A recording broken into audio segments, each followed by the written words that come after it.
आजच डाउनलोड करा आणि तुमच्या आवडत्या मालिकांचा आनंद लुटा। साहेब, ते सुधाकर साहेब.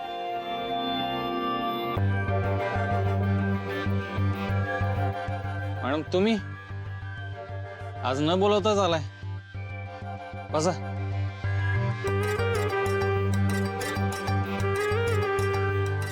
बोला. आमच्या यांचं पत्र आलंय.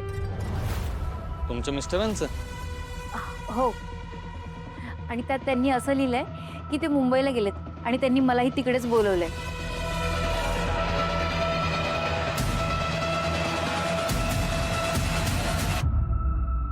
हे अक्षर तुमच्या मिस्टरांचंच आहे का? हो. कशावरून? नाही म्हणजे या अक्षरासारखं दुसरं काय करत आहे का? त्यांची डायरी, व्यवसायाचं काही लिहिलेलं असं?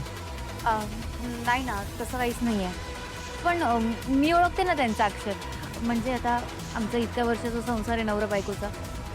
मी त्यांचं अक्षर नाही ओळखणार का?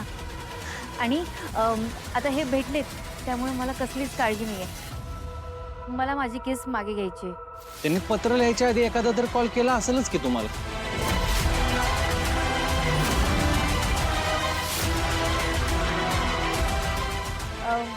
नाही ना, मला त्यांचा काहीच कॉल आला नाही. कसं शक्य आहे? या मोबाईलच्या काळात कोण पत्र लिहितोय? कॉल करा त्यांना. कॉल?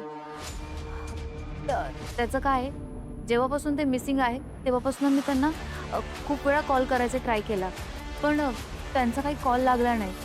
आणि आज सकाळी जेव्हा त्यांचं पत्र आलं ना तेव्हापासून पण मी त्यांना कॉल ट्राय करते, पण त्यांचा कॉलच लागत नाही आहे. मला काय वाटतं, त्यांनी मुंबईला गेल्यानंतर त्यांचा नंबर बदलला असणार. होय. बरं, नंबर जर बदलला असता तर त्यांनी या पत्रामध्ये नवीन नंबर लिहिला असता ना? असा कुठला नवरा असतो की जो बायकोला स्वतःचा नंबर देत नाही? हा? मला कसं? जैन साहेब, काय अपडेट आहे यांच्या केसबद्दल? साहेब, हे यांच्या मिस्टरांचं पत्र. ते मुंबईला आहेत. यांना यांची केस मागे घ्यायची आहे. पण साहेब, पण काय, त्यांच्या नवऱ्याचा पत्ता लागलाय, त्यांना केस मागे घ्यायची आहे. मग तुम्हाला काय अडचण आहे? मला केस मागे घ्या. साहेब, मी काय म्हणतो, असं कसं बंद करू? ठोस पुरावा काय नाही आहे. सुधाकर, आपल्या डोक्यावर बऱ्याच केसेस आहे. मग त्यातली एक केस कमी होती तर काय अडचण आहे? तिथंच घुटमळत राहणार. नवीन केस हातात घ्या, ती बंद करून टाका. ठीक आहे साहेब. साहेब, पोलीस खात्याचे खूप खूप आभार. खूप मदत झाली मला. आमचे हे भेटलेत, आता माझी काळजी मिटली. आता माझी कसलीच तक्रार नाही आहे.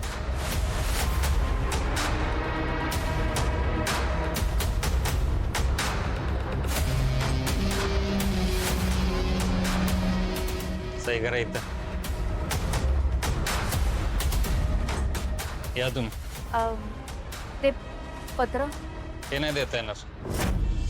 अहो पण FIRच्या विरोधात केस निकाली लागल्याचा पुरावा आहे, सोबत जोडावं लागेल. या तुम्ही.